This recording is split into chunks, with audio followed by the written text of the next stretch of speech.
Food and Movement Module number 8, Protein and Mindful Fitness.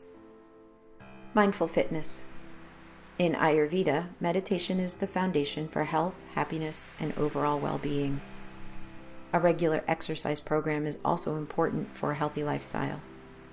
Strength training, flexibility, and cardiovascular conditioning make up the backbone of a well-rounded fitness routine that can keep you healthy and strong throughout your life. While these two activities seem dissimilar, in one you're cultivating physical and mental stillness, and in the other you're in a state of heightened physical and mental activity. It's possible to merge awareness and physical exercise together as one. This allows you to experience the present moment during your physical activity. Yoga is a practice that focuses specifically on mind-body integration to help deepen your experience of the spirit through physical activity. The regular practice of meditation and yoga are the foundations for cultivating and experiencing the restful awareness response, an expanded state in which you are calm and rested yet also mentally alert. It's the state of heightened awareness that allows your focus to be directed internally rather than externally.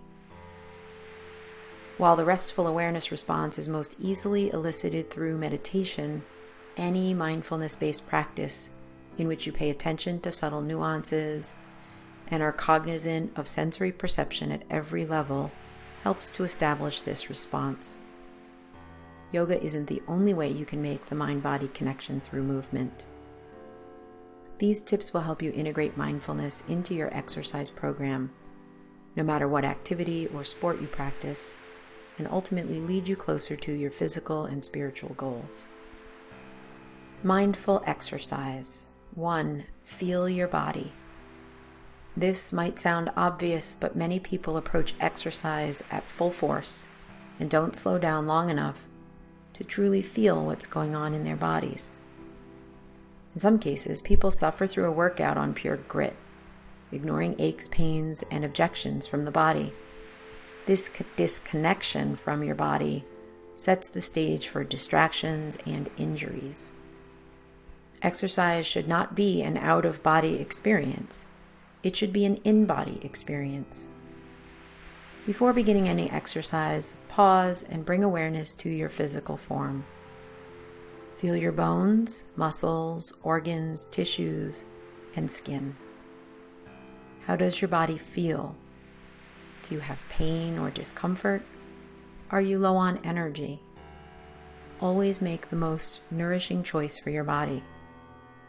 If you're not mentally and physically prepared to exercise, stop.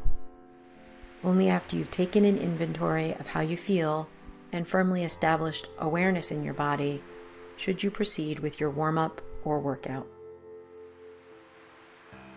2. Notice your environment. Expand the awareness you brought inward out to your environment. Allow your awareness to fill up the space that you're going to be moving through. Ideally, your space should be distraction-free, so as to help localize your attention on the exercise at hand. If you're running or participating in another outdoor activity, you'll have to deal with distractions, and maintaining situational awareness in such spaces is imperative. No matter what space you're in, notice the temperature, lighting, odors, and any additional sensory perceptions that may influence your experience. Also, make sure you have the necessary equipment like water, towels, or tools required for the workout. The point isn't to become compulsive about your space. It's meant to help you finely tune your awareness for the work that you're about to do. A workout performed in this manner is a moving meditation, and as such, should have a sense of focused reverence about it. Close the door, turn off the TV, with the exception of an exercise video, and choose music that helps you maintain your sense of self-referral. This is your time. 3. Always use the correct posture. Posture affects every move you make. Through correct posture, you create the optimal spinal alignment for any physical activity. Without a neutral spinal position, you throw off your body's power chain and interfere with the natural flow of energy and information through your nervous system. Correct posture ensures that your energetic body is functioning optimally and thereby providing an adequate supply of energy throughout the movement. On the other hand, improper posture causes a dramatic power fall-off and leads to an increased likelihood of serious injury. In general, if you don't know how to or can't perform an exercise with proper posture and form, don't do it. Or, make your breath the anchor. The key to creating a mindful practice is your breath. The repetitive inflow and outflow of your breath creates a rhythm that can help anchor you into the present moment.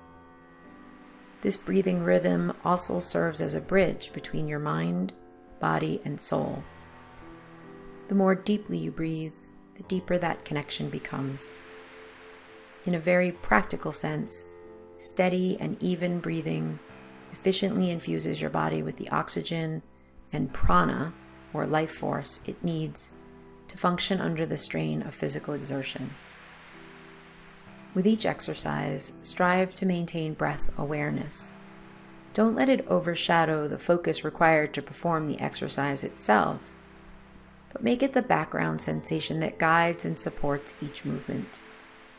Experiment to find a breathing cadence that best aligns with the exercise you're doing. Notice how it may change between strength exercises, aerobic conditioning, and rest periods. Regardless of its variations, continue to come back to the breath as your anchor to the present moment. Clear intention.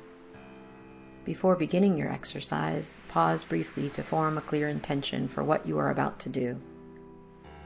This doesn't need to be verbalized, but you can make note of what you plan to accomplish, whether it's doing 10 push-ups, running 3 miles, or swinging a kettlebell 50 times.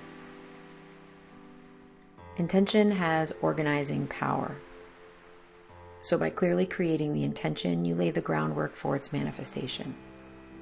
In addition, intention focuses your mind on what you're doing, thereby increasing your chances of success.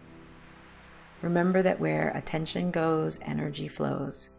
So plant that seed of intention, and the exercise will perform itself. 6. Stay on target. As you move through your workout, your mind will wander and your awareness will shift. This is a natural part of training. As in meditation, the mind will get pulled away to other thoughts, sensations, and distractions in the environment. Your job is to come back to the present moment, the breath, and the exercise. It doesn't matter how many times your attention drifts, just keep coming back to the practice of mindful movement. As you become more adept at this process, you grow less attached to those thoughts and distractions and begin to simply witness with compassion.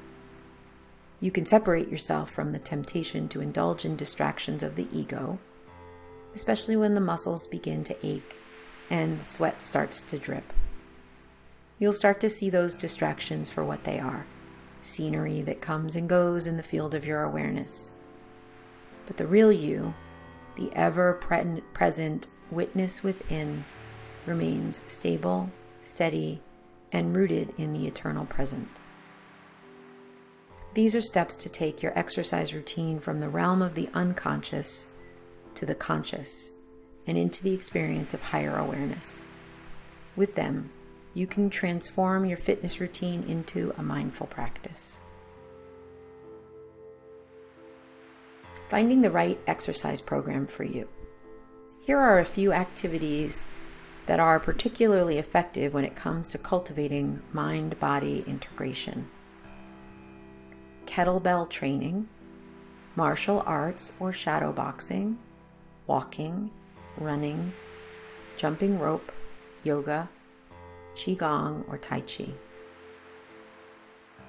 For additional guidance, try a structured program such as Action Strength, dedicated to the art and science of functional fitness and attribute development. Protein. What is protein?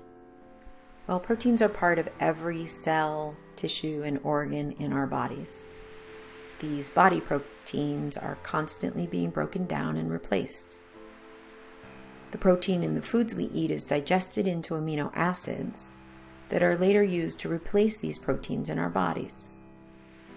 Protein is found in the following foods: meats, poultry and fish, legumes like dried beans or peas, eggs, nuts and seeds, milk and milk products, grains, some vegetables, and some fruits provide only small amounts of protein relative to the other sources.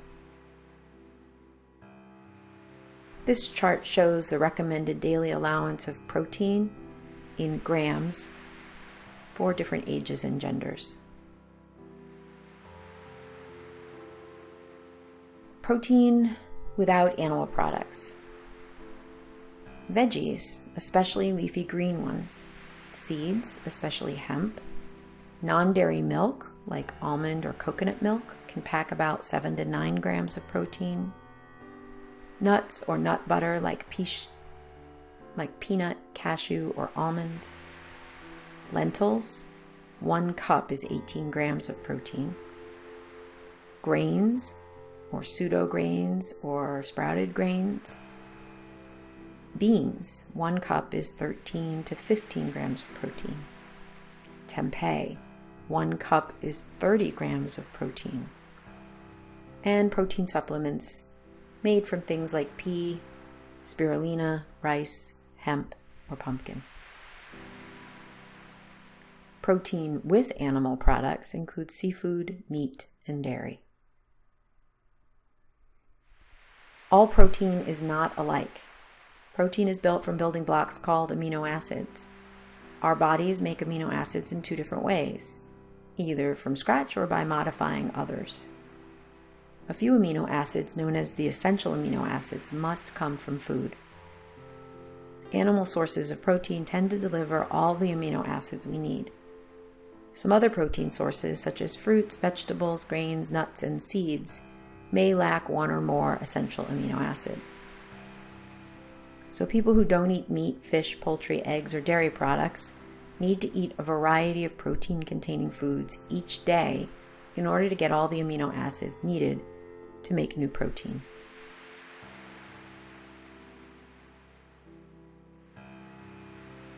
Protein and chronic diseases. Proteins in food and the environment are responsible for food allergies, which are overreactions of the immune system. Beyond that, relatively little evidence has been gathered regarding the effect of the amount of dietary protein on the development of chronic diseases in healthy people.